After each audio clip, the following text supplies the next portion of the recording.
We're taking our first look at chemical reactions, and we've got the definition over here. A chemical reaction converts one substance to another.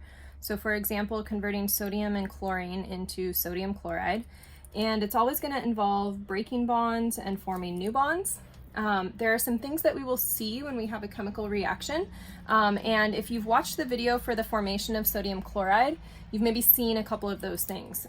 So in this video for sodium and chlorine reacting, one of the things that you will notice is a color change. Your soft silver colored sodium becomes a white solid. We also often see heat or light given off. We might feel a temperature change, which kind of goes with that heat piece.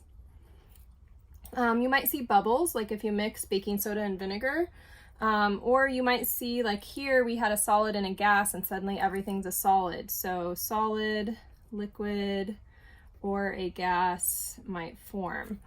So those are some observations that tell you we have a chemical reaction happening. Most often in a chemical reaction, you're going to have at least two of these. So for example, in this reaction, we see some color changes and some heat and light. Just one on its own doesn't necessarily guarantee a chemical reaction. So we're gonna look in a little more detail at this as our first example. Sodium plus chlorine gives me sodium chloride. A couple of terms that I'm gonna put on here. Coefficients, we'll just kind of work from left to right. So coefficients are gonna help me count the number of an element or a compound that is present. And these are factors, kind of like in algebra where you have like 2x. This 2 is gonna be here. So I'm saying 2 x's or 2 sodiums. When there's no number written, we're always going to imply that there's a 1 there. And then here, this would be 2. So this is 2 sodiums, one of these Cl2s, and then 2 sodium chlorides. And we'll draw some particles out for that in a moment. So those are my coefficients. Another thing that I want to point out to you here, these small numbers, this is a subscript. And those subscripts are actually part of the identity of what that molecule is. So this is like 2 chlorines connected together. Let me just build one of those real fast to show you. So Cl with a subscript of 2 means I have this, and I'm never allowed to change this. I'm not suddenly allowed to say, oh, it's Cl3 or Cl1. Those subscripts have to stay fixed. I'll be able to adjust these coefficients if I need to, but I can't change the subscripts. And then the other thing I would add on to this reaction is if you watch the video of it, it gives off a lot of, again, heat and light, right?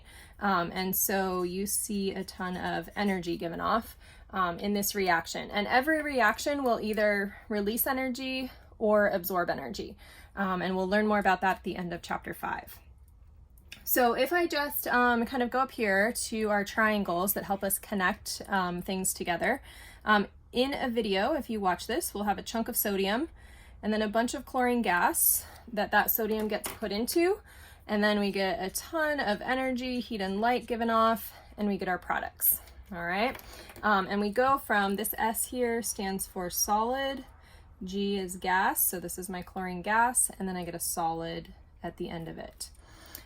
This lattice is kind of off here, but this is my little lattice here. So my product actually shows up as a lattice, which I don't have a hands-on model for you for, but hopefully that gives you a little reminder. But if I want to draw what's happening with the particles here, that's the little balls, right? This would be like having 2 sodium atoms. Not like, this is what's happening. So I have 2 sodiums. I'm just going to kind of shade them in. 2 sodiums.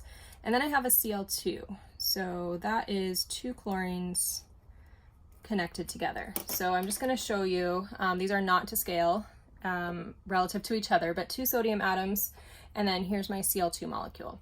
Those are what I call my reactants. That's kind of my before on this side. So reactants are what you have at the beginning of the reaction. And then you're going to take these, and because it's a chemical reaction, break some bonds and form some new ones. And so what I get on the product side, if I can hold all those, is I get sodium chloride. So just to give you the atom kind of picture here first, you can see that I have sodium chloride and sodium chloride. And And if you count up the atoms that are present here, I've got 2 sodiums, 2 grays on each side, and 2 greens on each side, and that's what we call a balanced equation. So in a balanced equation, the number of each atom is the same on both sides. So if I take these 4 circles and I recombine them into the product, so this is my before, which is my reactants, and this over here is going to be my after, which is my products. This is to say that, hey, time has passed. Here's what I get. You actually get a change in this reaction in the size of the atoms as well. Sodium becomes an ion, so it becomes Na+, and it's smaller. And then it's going to be bonded to chlorine, which actually becomes chloride, which is larger. And that happens twice, right? Because I have 2 sodiums and 2 chlorines. So I end up with products that look like this. And really, they're not individual here. They are in this lattice here. So I wouldn't actually find this. This is just a bad model to help us visualize that for every sodium, there's a chlorine. There's a 1-to-1 ratio of them. So that is what my particles would look like, is all of this down here. And then if I take my symbols, symbols would be what I wrote along here. So this says 2 sodium atoms react with 1 chlorine molecule to produce 2 sodium chloride formula units would be our term for that.